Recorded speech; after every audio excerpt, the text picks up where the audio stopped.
पर की बात करेंगे। क्या यूपी से जातिवाद खत्म होने वाला है? वैसे तो देश से खत्म होने वाला है नहीं, सवाल ये होना चाहिए था। यूपी की बात फिलहाल करते हैं। यूपी की सियासत से जातिवाद खत्म होने वाला है। क्या अब जाति देखकर किसी का शोषण नहीं होगा?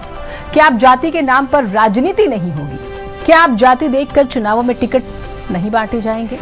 क्या अब जाति देखकर मंत्रिमंडल में जगह नहीं दी जाएगी?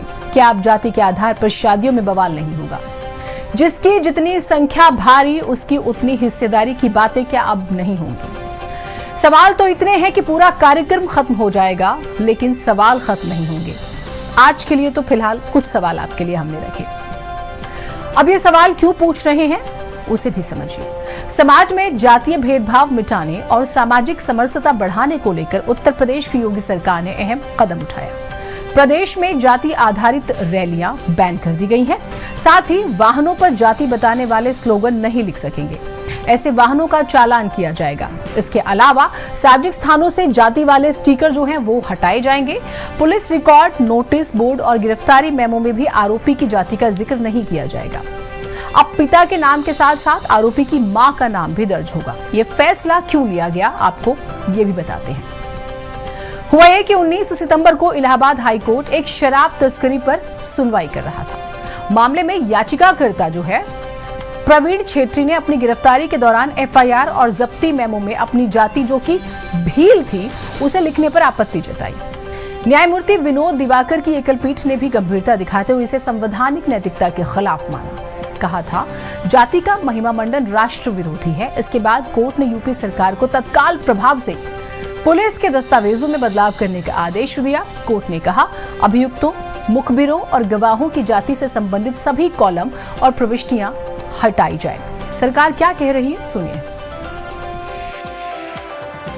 ये तो अच्छी बात है, माननीय न्यायालय ने जो आदेश दिया है और सरकार ने उसका पालन किया है। हम लोग जातिवाद नहीं चाहते, हम तो विकासवादी हैं, हम तो राष्ट्रवादी हैं, सबका साथ सबका विकास करने वाले हैं। और आदेश आया उसका तत्काल सरकार ने पालन किया। केशव प्रसाद मौर्य को आपने सुना। वैसे इस फैसले के पक्ष में जिसे जो कहना है वो कहे, लेकिन सपा के मुखिया अखिलेश यादव ने इसे लेकर प्रदेश सरकार से कई सवाल पूछे।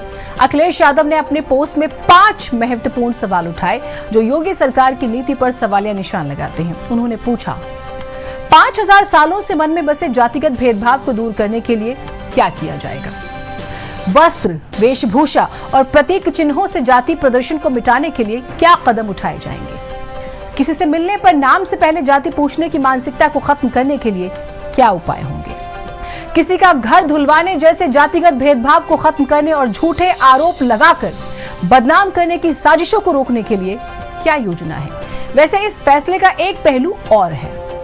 माना जा रहा है कि इस फैसले का असर स्थानीय निकाय चुनाव, पंचायत चुनाव और 2027 में होने वाले विधानसभा चुनाव से जुड़ा हुआ है। कुछ लोग तो ये कह रहे हैं कि इस फैसले को पीडीए की काट के तौर पर भी देखा जा रहा है। सुनिए। उत्तर प्रदेश से जातिवाद खत्म करना है तो माननीय मुख्यमंत्री जी को सबसे पहले अपने थानों में देखना चाहिए। थानों में जिस जातीय की ज़्यादा पोस्टिंग है उस डेटा को दिखाना चाहिए।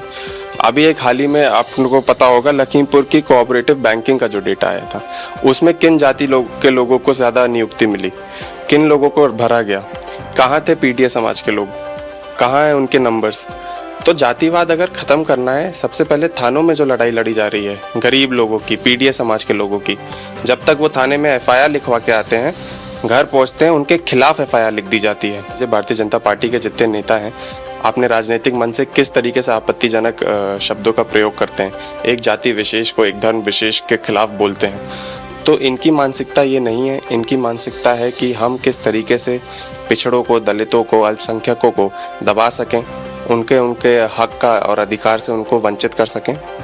आज ये सच्चाई है। आप वैसे ये बात भी सच है कि जाति का जहर हर घर में घर कर चुका है। क्या ये खत्म होगा? अब हम बात करेंगे